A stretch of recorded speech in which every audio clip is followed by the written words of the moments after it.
Let's take a closer look at how the U.S. government's new European travel restrictions will impact the airline and lodging industries. Joining us now is Seth Kaplan, principal of Kaplan Research, and on the Squawk Newsline is David Katz, equity research analyst for gaming, lodging, and leisure at Jefferies.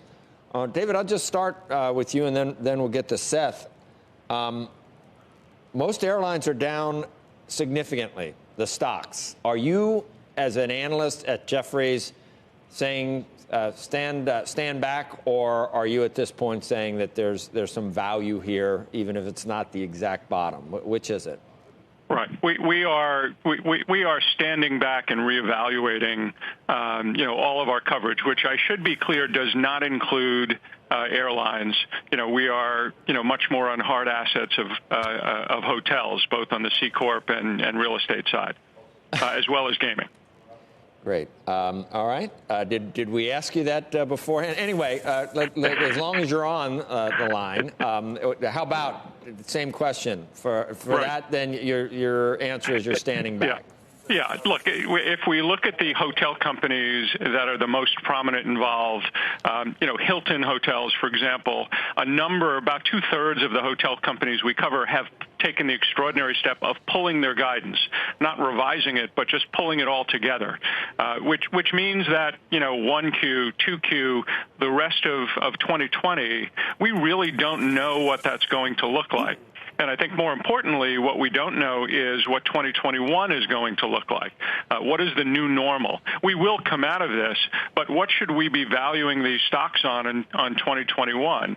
And so, math is hard. We've been focused more on the balance sheet risk.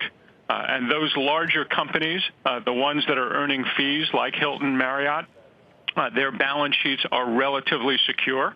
But, again, Wall Street, as you know, doesn't do well with uncertainty. And, this is about as uncertain a time as I can recall. Yep. All right. So, Seth, for you in the airline issues, are they near the inherent value, or is there any such thing with airline stock? Yeah.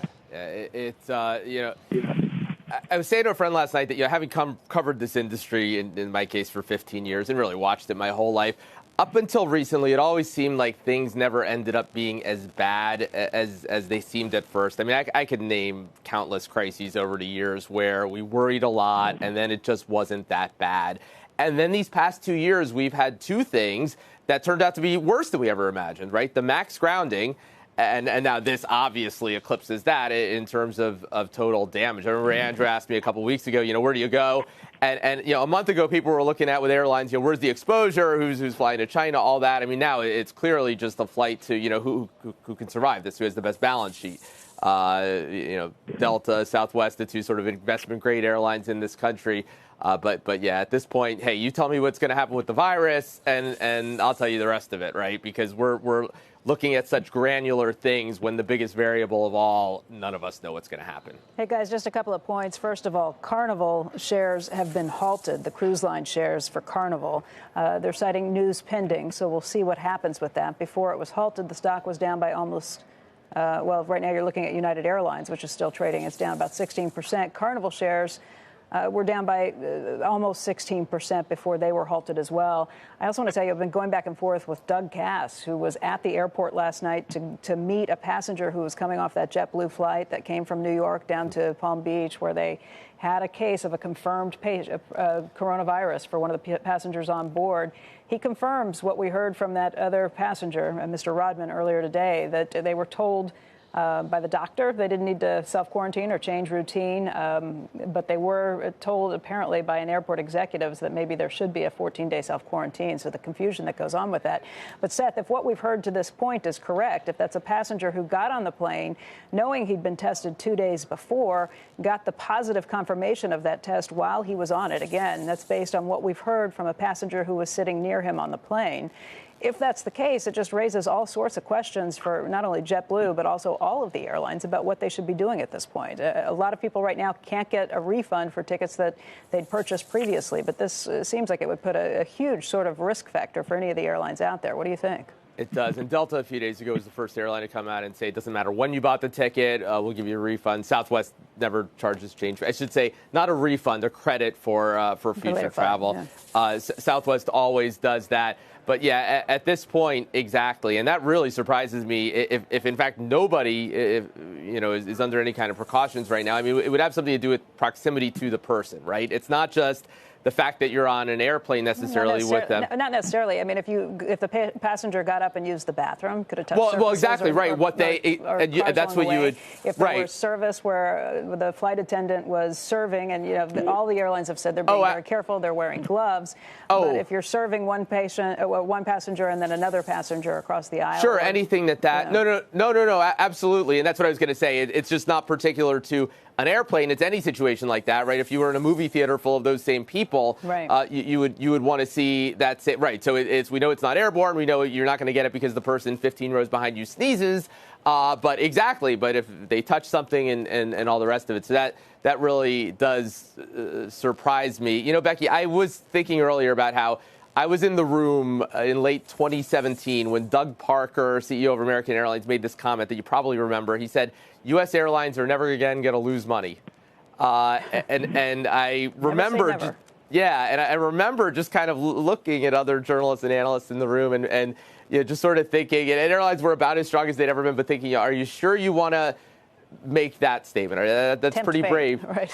Yeah, that's not nearly as good as the Valentine's Day gift to climate change from Ed Bastian.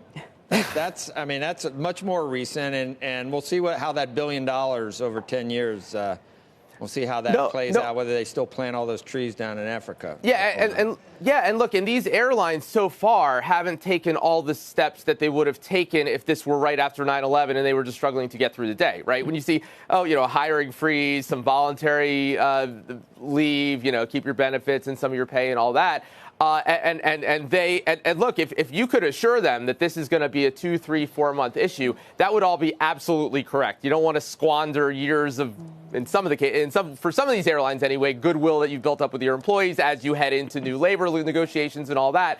But they haven't furloughed anybody. I mean, after 9/11, it was just days before airlines were, in some cases cutting, I think it was 20% of their workforces. And here we have something where potentially so much worse than 9/11 in the sense that with 9/11, once it passed, I mean, I was flying around, on cheap airline tickets and empty flights saying to myself, I know I'm the safest I've ever been. You can't assure people of that now. So when you see flights now with, I talked to one friend who was on a flight the other day, 8 people on it, the difference here is that, when does this end? Sure, there's a scenario. We hear about those green shoots, so to speak, in China where domestic travel apparently recovering as the numbers of the virus itself, the virus statistics themselves perhaps get better, as you said, who knows, right? So there's a scenario where this stabilizes in some way. It's not eradicated, but a couple months ago, people feel okay traveling again. That could happen. But it's just complete lack of certainty and lack of precedent, even going back to 9/11, where you kind of knew on some level that day was the worst day.